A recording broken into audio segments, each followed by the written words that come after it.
अस्सलाम वालेकुम नाज़रीन। इस किस्त के आगाज में सुल्तान केज काउच को एक जगह बांध दिया जाता है। इतने में दरक्योस के आदमी भी वहां पहुंच जाते हैं। उरानूस कहता है वहां एक आदमी दरख्त के साथ बंधा हुआ है हजूर। इतने में दरक्योस उसे देख कर कहता है ये तो वही है सुल्तान केज काउच, आज हमारा बहुत खुशकिस्मत दिन है, हम संदूक और सुल्तान केज काउच दोनों हासिल कर लेंगे। इतने में कुछ मंगोल सिपाही वहां पहुंच जाते हैं। मंगोल सुल्तान केज काउच को चारों तरफ से घेर लेते हैं। दरक्योस कहता है हमें अभी हमला करना चाहिए, इससे पहले कि कोई और सिपाही आ जाए। अगर हमने संदूक और सुल्तान केज काउच दोनों हासिल कर लिए तो हलाकू खां हमारे सामने बेबस हो जाएगा और वह हमारे लिए कुछ भी कर सकता है। दूसरी तरफ काई कबीले में अर्तु साहब कह रहे थे अल्लाह के हुक्म से और अपने दिमाग के इस्तेमाल से हमने अपना कबीला आज़ाद करवा लिया है, अब अगली बारी सौगौत की है। ये सुनकर हकीम हरतु कहता है उस गलीज अली जद ने बिबौरत को सरदार आला बनाया है, बिबौरत ये सब कुछ खड़ा होकर नहीं देखेगा सरदार। ये सुनकर अर्तुगरुल साहब कहते हमने सोगत को अपनी तलवारों से फतह किया था, तुर्क रवायात वाजिया है, वो उसी ज़मीन के नीचे दफन हो जाएंगे जिसे वो हमसे छीनने की कोशिश कर रहे हैं।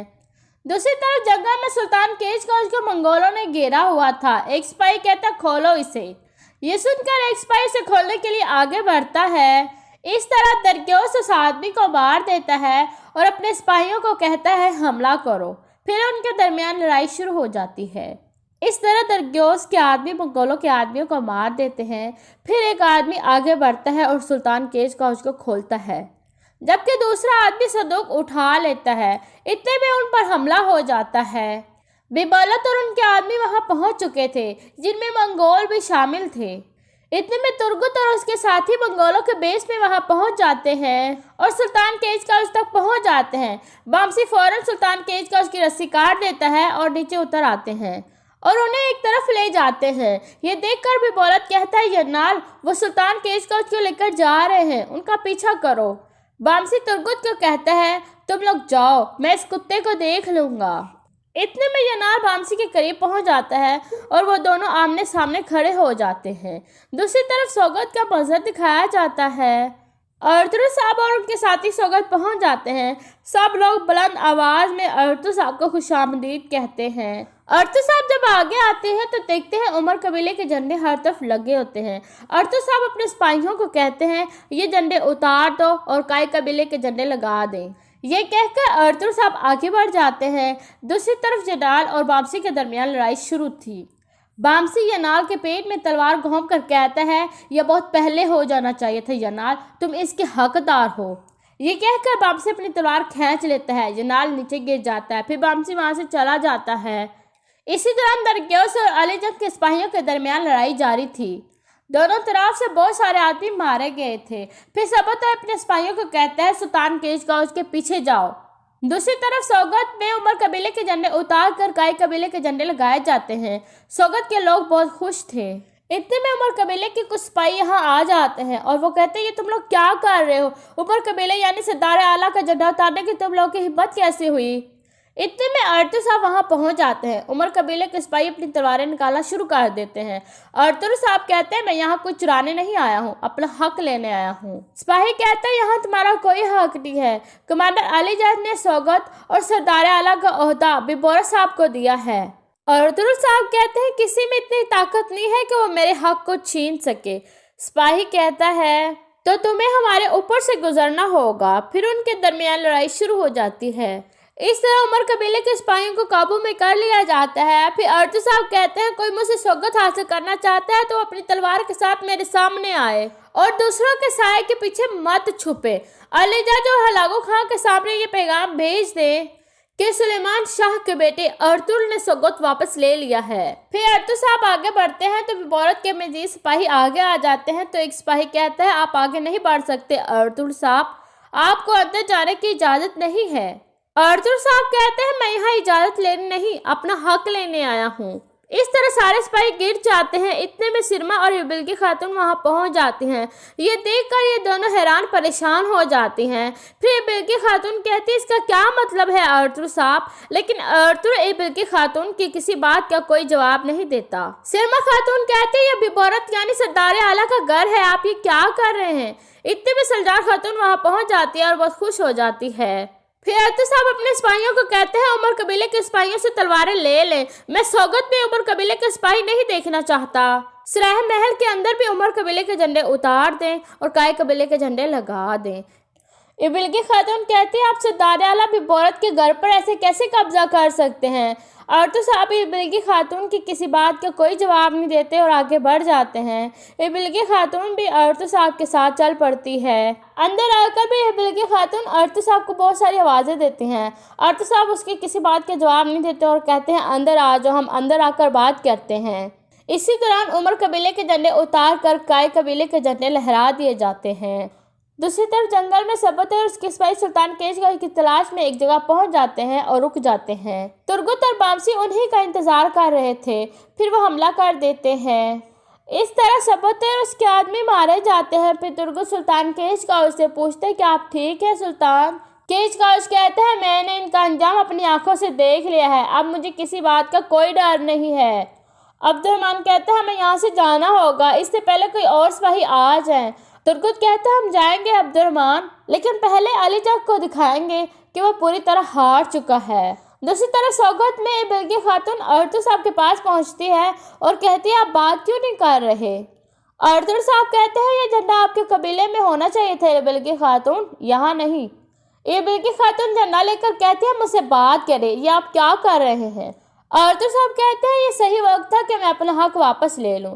आपके भाई ने बहुत बड़ी गलती की थी बिल्की खातून, जल्द उसे इस बात का अंदाजा हो जाएगा। बिल्की खातून कहती है आप ठीक कह रहे हैं, सोगत पर आपका हक है, क्या इस तरह हमला करके आपको इसे वापस लेना चाहिए था।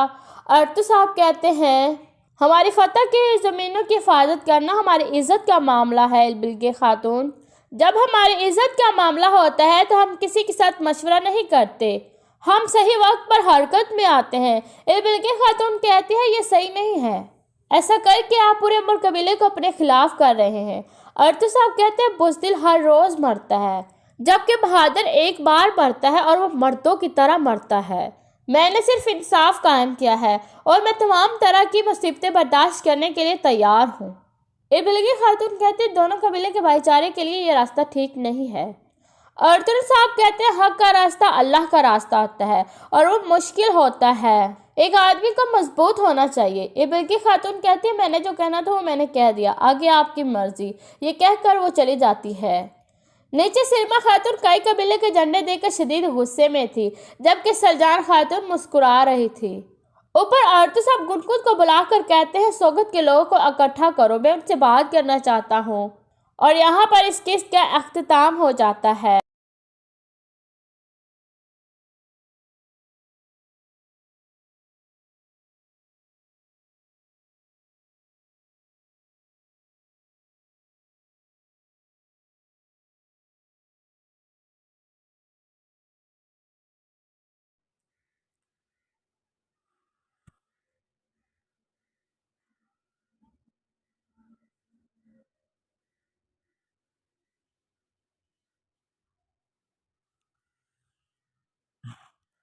ज़रीशा तुम हमें बोल ही जाती हो अपने घर जाकर, अब हम तुम्हें जल्दी नहीं जाने देंगे, हमारा दिल नहीं लगता तुम्हारे बगैर।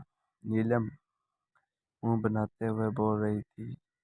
हाँ सही कहा, आफिया ने भी इसका साथ दिया, अब हम इसे कहीं नहीं जाने देंगे। फिर घर ये घर क्या चली जाती है, हमें भूल ही जाती है, हम दोनों नाराज हैं तुमसे। नीलम और आफिया मुंह बनाते हुए बोली। आज ही वापस आई थी। यूनिवर्सिटी कैंटीन में बैठी सब दोस्तें गप्पे लगा रही थीं। गप्पे कम शिकवे ज़्यादा चल रहे थे। नीलम और आफिया के ज़रीशा के अलावा कोई दोस्ती नहीं थी। کیا کروں یار، جانا تو پڑتا ہے نا بھائیوں کے علاوہ اور کون میرا وہاں؟ تم دونوں جانتی ہو بھائیوں کے روحوں کو، اس کو رہنے دو، اسے رہنے دو، جلد والی پڑھو۔ ڈین کا انتقام کس طرح؟ ہاں، میں ایک روائن ہوں اور اس دنیا کی سب سے طاقتور ڈین ہوں۔ سارا کی آواز گونجی۔ کیوں آئی ہو ہماری زندگی میں؟ کیوں تباہ کرنا چاہتی ہو ہماری زندگی؟ اب کی بار رفت بولی تھی۔ نہیں، میں کسی کی زندگی برباد نہیں کرنا آئی، میں ڈائن ضرور ہوں مگر بری نہیں۔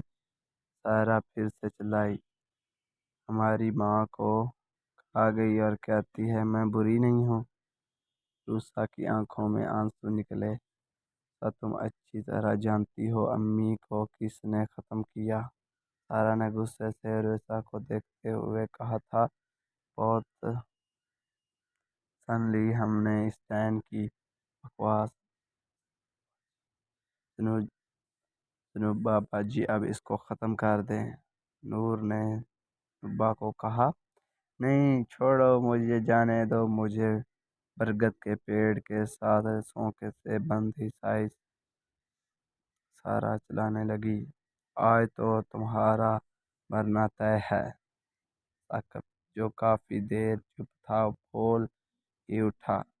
پوجا نے ہاتھ میں پکڑی ہوئی دم کی بوتل سے ڈھکن کھولا اور سارا پانی سارا پر پھینکا۔ سارے جسم سے دھوئیں اٹھنے لگے۔ سارا درد سے چلانے لگی۔ اس کی چیخوں سے پورا گاؤں گونج اٹھا۔ مجھے چھوڑ دو، مجھے جانے دو، میں اپنے بچوں کو لے کر یہاں سے بہت دور چلی جاؤں گی۔ مجھے میرے بچوں کے پاس جانے دو، وہ ماں کے بنا کیسے رہیں گے؟ سارا التجا کرنے لگی۔ تم ماں نہیں ڈین ہو، ڈین نے کہا۔ میں ڈین ضرور ہوں پر خدا نے مجھے ایک ماں بنایا ہے۔ سارا کی گال آنسوؤں سے بھر گئی۔ بس اب بہت ہو چکا، بہت بول لیا، اب مرنے کے لیے تیار ہو جاؤ۔ جنوبا نے کہتے ہوئے ایک طرف رکھی ہوئی مٹی کے تیل کا کین اٹھایا اور سارا کے پاس چک کر سارا تیل اس پر چھڑک کر اس سے دور ہو گئی۔ اب سارا کا چہرہ غصے سے لال ہو چکا تھا۔ سارا کی آنکھوں کا رنگ بدل کر سفید گیا۔ پاؤں پیچھے کی طرف مڑ گئے، ناخن بہت لمبے اور نیلے ہو گئے۔ بس بہت گڑبڑ کیا میں نے۔ اگر آج میری زندگی ختم ہونی ہے تو ہوگی، پر یاد رکھنا تم سب میں ایک روائن ہوں اور اس دنیا کی سب سے خطرناک ڈائن، اور ایک ڈائن اپنا انتقام کبھی نہیں بھولتی۔ لوٹ کر آؤں گی میں، آج سے پورے 25 سال بعد میں پھر سے واپس آؤں گی۔ تم سب کو تمہارے کیے کی سزا دینے کبھی نہیں بھولوں گی۔ میں تم سب کو، مجھ کو میرے بچوں سے الگ کیا ہے نہ تم لوگوں نے۔ میں تمہیں اس دنیا سے الگ کر دوں گی، واپس آؤں گی۔ میں ایک روائن ہوں، یاد رکھنا میں ڈائن ہوں، ڈائن۔ سارا کی آواز پورے گاؤں میں گونج رہی تھی۔ جنوبا نے ماچس اٹھائی اور جلا کر سارا کی طرف پھینکی۔ سارا کے پورے بدن میں آگ لگ گئی اور وہ چلانے لگی۔ یاد رکھنا میں ایک ڈائن ہوں اور روائن ہوں۔ میں لوٹ کر آؤں گی۔ کیا لوٹ کر آئے گی سارا؟ مگر کیسے؟ کیوں بیگ خاندان نے ختم کیا سارا کو؟ اس کی آنکھوں کا رنگ بدل کر سفید ہو چکا تھا۔ اس کے کھلے ہوئے بال خود بخود ایک بہت بڑی 10 فٹ کی چوٹی میں تبدیل ہو گئے۔ چوٹی کم اور ایک سانپ زیادہ لگ رہا تھا۔ چوٹی ہوا میں لہرا رہی تھی۔ اس کے چھوٹے سے سفید ناخن لمبے نیلے ہو گئے تھے۔ وہ ایسے کہ کنکنا رہی تھی کہ کوئی بھی मदहोश हो सकता था। जिया का पूरा जिस्म पसीने से तर हो चुका था। इसे अपनी मौत सामने दिखाई दे रही थी। डैन ने पीछे की तरफ छलांग लगाई और दीवार पे चढ़ गई। इसने अपना सर हिलाया और इसकी चोटी हवा में लहराती हुई एक तरफ आई। सेब गाय ने पीछे तरफ छलांग लगाई और दीवार पर चढ़ गई। इसने अपना सर हिलाया और इसकी चोटी हवा में लहराती हुई आलिया की तरफ आई। नहीं नहीं, आलिया बैग नहीं नहीं करती हुई उठ के बैठ गया। और गाड़ियाँ ना 10 साल से आ रहा है। क्या मतलब है इस पसीने का? और वो खूबसूरत सी औरत कौन है जिसके बाल, नाखून, आंखें सब कुछ अजीब है? आलिया के दिमाग में सवालों का तूफान उमड़ रहा था। गुड मॉर्निंग भाई, आलिया ने देखा। आवाज इसकी छोटी बहन सारा बेग की थी। क्या हुआ भाई? फिर से वही सपना आ गया। सारा चलते हुए अंदर आ गई और आलिया के सामने सोफे पर अरियान के सामने सोफे पर बैठ गई। क्या करूं सारा, आजकल ना ये सपना बहुत ज़्यादा आता है। कन्फ्यूजन सी हो रही है दिमाग में। आलियान ने मायूस सा होते हुए कहा, आप फिक्र ना करें भाई, नीचे जाएं, नाश्ता कर लें और आज ऑफिस से भी छुट्टी कर लें। सारा कहती हुई उठ खड़ी हुई। नहीं सारा, ऑफिस तो जाना है और आज शायद किसी प्रोजेक्ट के सिलसिले में सिटी से बाहर जाना पड़े। आलियान भी उठ खड़ा हुआ। अम्मी अम्मी, आपको पता है आज मुझे प्रोजेक्ट्स के सिलसिले में कहाँ जाना है? आलियान घर से दाखिल होते हुए खुशी खुशी रफ बैग के कमरे में दाखिल हुआ। ऐसे कहाँ जाना है जो इतने खुश हो रहे हो? रफ़त ने आलियान से मुस्कुराते हुए पूछा। मैंने सोचा हम सब वहाँ चलते हैं, हमारे गांव करतारपुर। क्या? आलियान कहते ही रफ़त सोफे से उठ गई जैसे इसे 240 वोल्ट झटका लगा। पापा पापा, आपने मुझे इस वक्त हॉस्टल से यहाँ क्यों बुलाया? इन्हें अब्बासी ने अंदर आते ही अपने बाजी अब्बासी से पूछा, जिसने रात को 1 बजे अंश को अपने पुराने घर में बुलवाया था। दरअसल बात यही कुछ ऐसी है अंश के तुम्हें लाना पड़ा। अजी हबीब ने जवाब दिया। क्या बात पापा, आप कुछ परेशान लग रहे हैं। कुछ हुआ है क्या? अंश ने कहा। हाँ, बात यह है कि हमारे सुलेमानी किताबों के सारे सफ़ात ऐसे मिट गए हैं जैसे कभी इन पर कुछ लिखा ही नहीं गया था। हबीब ने जवाब दिया। क्या यह कैसे हुआ और किसने किया? किसी हवाई मखलूक ने या फिर काला जादू? अंश सुनकर चुप हो गया। इन्हें यह काम ना हवाई मखलूक का है ना जादू का। अंश मुझे एक बार ने बताया था कि जब कोई बहुत ताकतवर काली ताकत लौट कर आती है ऐसा होता है। याद रखना तुम एक दिन यहाँ खुद लौट कर आओगे। याद रखना तुम्हें तुम्हारी मौत यहाँ खींच लाए। मगर क्यों अम्मी, जब मैं 3 साल का था तो हम गांव छोड़कर आए थे और आज तक वापस नहीं गए, क्यों? अलियान ने पूछा तो रफ़त के पास कोई जवाब न था। बोलिए अम्मी, जवाब दें, कोई वजह है ना? अलियान ने جو تمہیں نہیں بتا سکتی میں۔ رفعت بیگ نے منہ پھیرتے ہوئے جواب دیا، امی آپ فضول میں کیوں ٹینشن لے رہی ہیں؟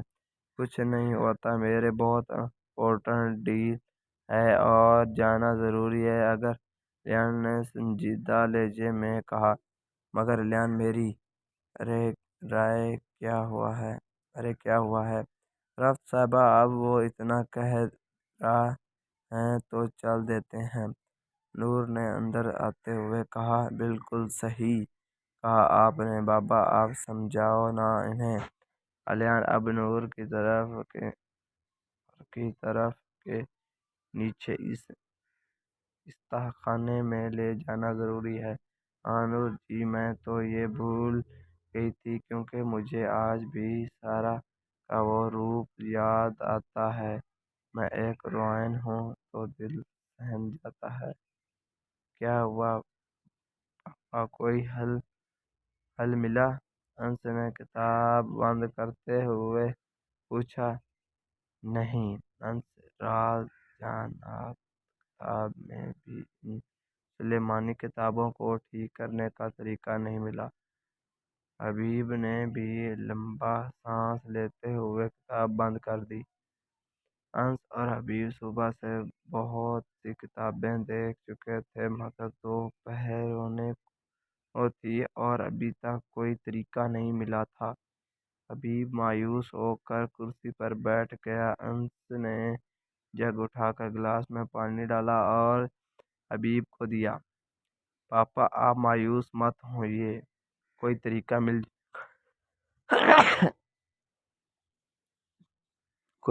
مل جائے گا۔ میں وہ سامنے والی پرانی کبٹ میں دیکھتا ہوں، شاید کوئی کتاب مل جائے۔ انس کبٹ کی طرف جا رہا تھا کہ اچانک اس کا پاؤں پھسلا اور وہ سیدھا کبٹ پہ جا گرا۔ کبٹ ایک دم زور سے گھومی جیسے کوئی دروازہ، اور اگلے لمحے انس اور حبیب دونوں حیران ہو گئے، کیونکہ کبٹ کے پیچھے بہت بڑا کمرہ تھا۔ حبیب جلفی سے اٹھا اور کمرے کے پاس گیا۔ انس بھی کمرے کے اندر گیا۔ کمرہ بہت بڑا تھا اور کمرے میں نہایت خطرناک بد شکلیوں کی تصویریں لگی ہوئی تھیں۔ کمرے کے درمیان میں ایک بہت بڑی کتاب رکھی تھی اور اس کے اوپر ایک سنہری پتھر جو چمک رہا تھا۔ چلو جلدی کرو، سارا سامان رکھ لیا ہے نا؟ بیگ خاندان گاؤں کے لیے نکل رہا تھا۔ صرف 2 گاڑیاں ہی لی جاتی ہیں، ایک گاڑی میں عالیہ، رضا، سارا اور عائشہ اور ایک میں ہم بڑے۔ انور کہا۔ بھائی صاحب بالکل میک میرا مطلب ٹھیک بول رہی ہیں، اس نے کہا۔ ٹھیک ہے پاپا، چلیں نکلتے ہیں۔ لیان اور ریحان گاڑی میں بیٹھ گئے۔ لیان نے ڈرائیونگ سیٹ سنبھال لی، جبکہ سارا اور عائشہ پیچھے بیٹھ گئیں۔ انور لوگوں کی گاڑی آگے تھی۔ بھائی آپ کو کیا لگتا ہے ہماری حویلی کوئی پرانے بادشاہوں کی حویلی ہوگی یا ڈرون ٹائپ؟ سارا نے عالیہ کو کہا۔ آئی تھنک تھوڑی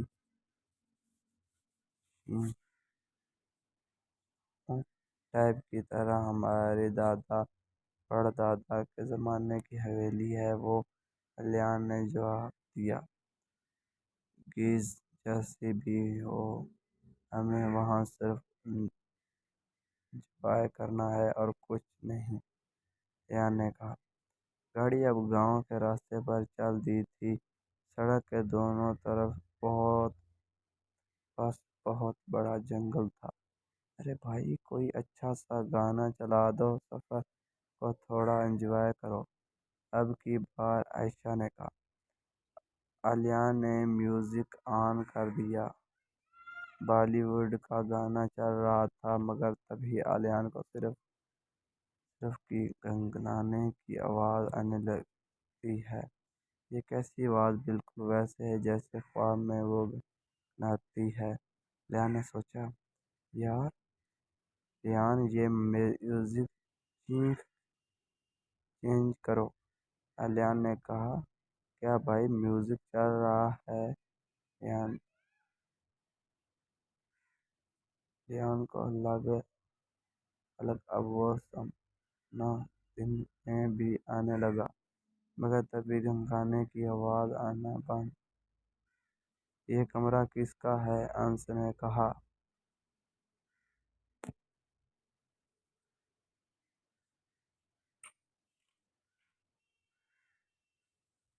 یہ کمرہ کس کا ہے؟ انس نے کہا۔ اتنے سالوں تک یہ کمرہ مجھ سے بھی چھپا تھا۔ تبھی بولا، لگتا ہے اس کتاب میں ضرور کوئی بات ہے، تبھی گنوبا نے یہاں چھپا کے رکھا ہے۔ اسے حبیب کتاب کے پاس جا کر دیکھتے ہوئے کہا، ہاں پاپا، مگر اس کے اوپر یہ کیسا ہے؟ انس پتھر کو دیکھ کر چونکتے ہوئے بولا، اس پتھر کو شی پتھر کہتے ہیں۔ یہ ایسا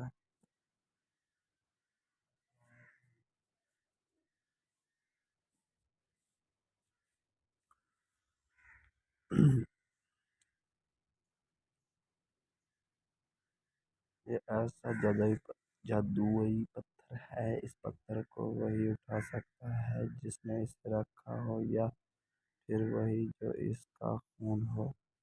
یعنی اگر اس کو ماں نے رکھا ہے تو میں اٹھا سکتا ہوں۔ انس نے کہا، ہاں بالکل، تم نے صحیح سوچا ہے، حبیب نے کہا۔ انس آرام سے زمین پر بیٹھا اور اپنا ہاتھ پتھر کی طرف بڑھا دیا۔ پیار سے بیٹا، جی پاپا۔ میں نے پتھر کو اٹھایا، پھر آرام سے انس کے ہاتھ میں آ گیا۔ تبھی پوری کتاب سے بہت زیادہ روشنی نکلی اور پورے کمرے میں پھیل گئی۔ انس اور پیچھے ہٹ گیا۔ اب ہر طرف اندھیرا ہو رہا تھا، گاڑی اپنے راستے رواں دواں تھی۔ تبھی ریحان بولا، گاڑی روکیں بھائی، گاڑی روک۔ وہ سامنے دیکھ ریحان نے سڑک کے بائیں طرف جنگل میں اشارہ کیا۔ وہاں یار، اتنی بڑی غار، وہ بھی ایسے جیسے بہت سے پتھروں سے بنائی گئی ہو، کیونکہ یہاں کوئی پہاڑ تو ہے نہیں۔ عائش ایک ہاتھ بولی، مجھے لگتا ہے پرانے زمانے کے لوگوں کا گھر ایسا ہوتا ہوگا۔ میں نے کہا، چلو نا ریحان بھائی، چلتے ہیں، ساتھ نے کہا۔ میں نے ابھی بھی غار کو غور سے دیکھ رہا تھا، جیسے کچھ یاد کرنے کی کوشش۔ ہاں چلو، ریحان نے آہستہ سے کہا اور گاڑی سے باہر نکل لیا۔ وہ کیا بات ہے، آج ریحان بھائی نے اجازت دے دی؟ ایسا کیوں لگ رہا ہے جیسے اس جنگل کو پہلے کبھی دیکھا ہوا ہے؟ ریحان نے غور سے غار کو دیکھتے ہوئے کہا، کیا پتہ بھائی، جب آپ چھوٹے ہو تو چچی آپ کو یہاں لے کر آئی ہو۔ ریحان نے کہا، چلو چلو، اس کے پاس جاتے ہیں اور اندر سے بھی دیکھتے ہیں۔ عائشہ گاڑی سے کیمرہ نکالتے ہوئے بولی، اور سب اس طرف چل دیے۔ سب غار کے پاس پہنچ گئے، جو بہت بڑے کالے پتھروں سے بنائی گئی تھی۔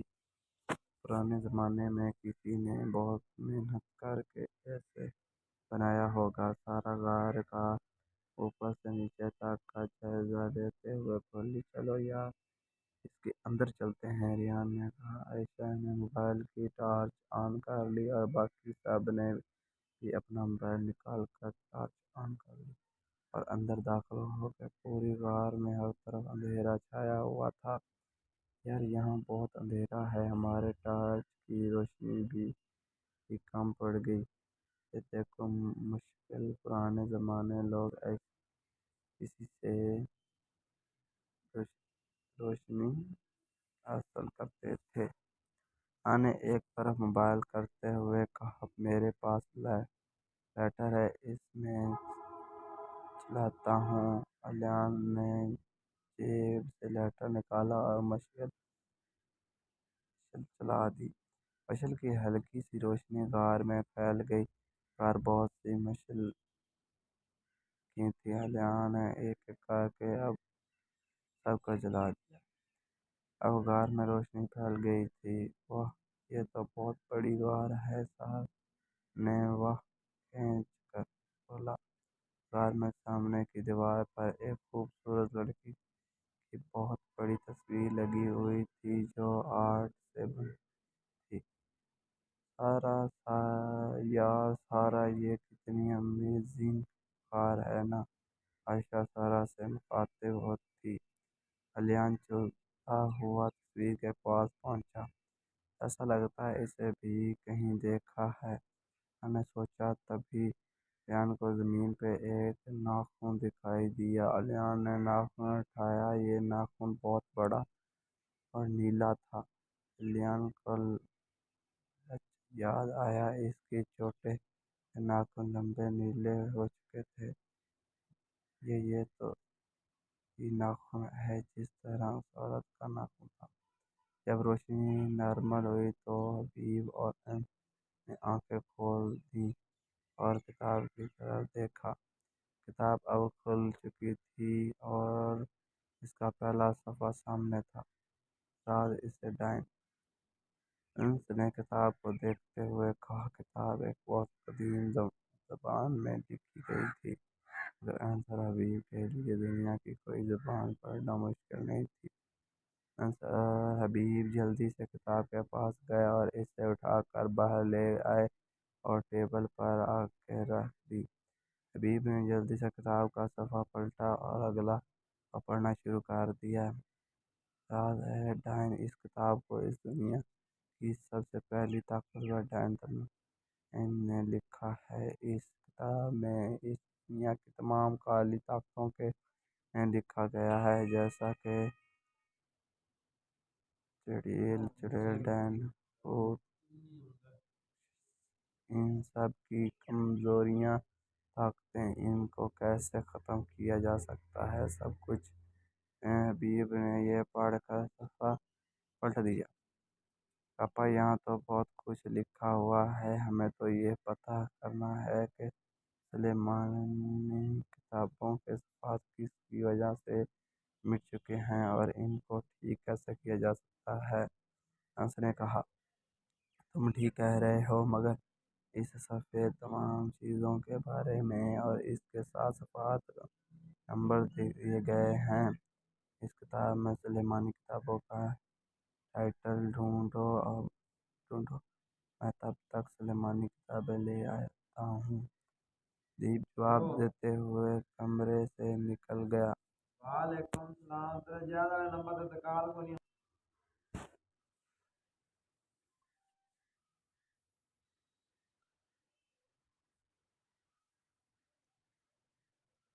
दीप जवाब देते हुए कमरे से निकल गया। डैन रक्ष चल झल्ले भूत उकाल सरकाल पराचाय अच्छा धारी नाग। अरे बे, यहाँ तो इतनी चीज़ों के बारे में लिखा है ना कि पढ़ते पढ़ते हम बूढ़े हो जाएंगे। लगता है इस डायन के पास भी कोई और काम नहीं था, अंश ने कहा। अंश वापस किताब में ढूंढने लगा। लो, मिल गया मिल गया। 5-6 हाथ पढ़ने के बाद इसे सुलेमानी किताबों का टाइटल आखिर मिल ही गया। सफ़ा नंबर 5, 5102। अरे बाप, अरे बाप, इस किताब को देख के लगता है नहीं इतनी चीज़ें हैं इसमें, अंश ने कहा। पर वहाँ तक जाने में बड़ा टाइम लगेगा। हम इसको अपने तरीके से खोलते हैं, अंश ने सोचा और दूसरे टेबल पर पड़ा छोटा सा पंखा उठाया और किताब के पास रख के स्विच ऑन कर दिया। दिया। पेज खुद ब खुद पलटने लगे। अंश किचन से जूस ले आया और बैठकर पीने लगा। कुछ देर में सोफा नंबर 5099 खुल गया। अंश जल्दी से उठा और फैन बंद कर दिया और दो तीन पेज पलटने के बाद उसे इसका सफ़ा मिल गया। अंश के मोबाइल पे मैसेज रिंग बजी। अंश ने मोबाइल उठाया। पापा का मैसेज। बेटा, मैं बाहर आ गया हूँ, कुछ काम है ज़रूरी, तुम तब तक टीका ढूंढो। अंश ने मोबाइल रख दिया और आगे किताब पढ़ने लगा। सलेमानी किताब जिन्हें सिर्फ रिहायशी ही पढ़ सकते हैं और इनके जरिए ये बड़ी मखलूक़ात काली ताकत और बुराई को ख़त्म करते हैं। इन किताबों में वो सफ़हात हैं जिनको पढ़ने से पढ़ने वाले पर किसी जादू का असर नहीं होता, मगर ये किताबें सिर्फ ऐशी पढ़ सकते हैं। इस दुनिया में वैसे तो बहुत डायने हैं, मगर इस दुनिया की एक ऐसी डायन है जो हजार हजार साल में एक बार पैदा होती है। वो डायन है रोwan। ये डायन, इसकी उम्र 1000 साल से भी होती है और 1000 सालों से पहले इसको कभी ख़त्म नहीं किया जा सकता और ये बिल्कुल जवान रहती है। हाँ, अलबत्ता रोwan को पत्थर का बनाया जा सकता है।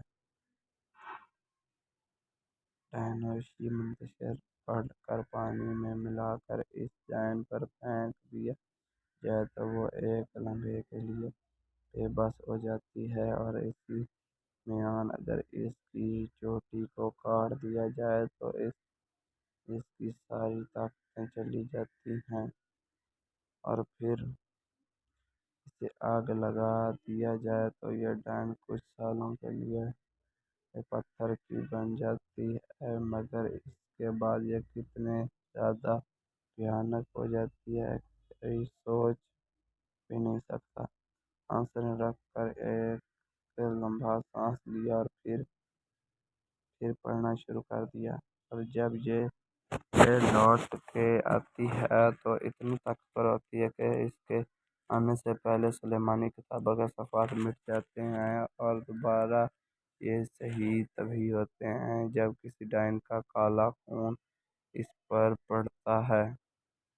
अरे, ये बच्चों की गाड़ी पीछे कहीं नज़र नहीं आ रही। हाँ, आ रही गए हैं ये लोग, रफ़त ने परेशान होते हुए कहा। पूरा रोड सुनसान था और पीछे कोई गाड़ी नज़र नहीं आ रही थी। अरे भाभी, आप क्यों इतनी चिंता कर रही हैं? आ जाएंगे होंगे कहीं रास्ते में, रुस्ता ने कहा। तो तुम मेरी मेडिसिन साथ लाई हो? साकिब ने रुस्ता से पूछा। खड़ूसा, आपने मुझे खड़ूसा बोला? खैर, जाने दें, बताती हूँ। मैं आपको आपके कान खींचने पड़ेंगे, मुझे रुस्ता ने उंगली दिखाते हुए कहा। अरे रुस्ता देव जी ने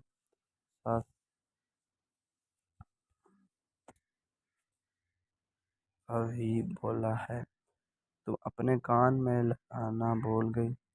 रफ़त ने रुस्ता के कान में उंगली मारते हुए कहा। ओ सॉरी भाभी, मैं लगाना भूल गई, रुस्ता ने कहा। रुस्ता के एक कान में थोड़ी प्रॉब्लम थी।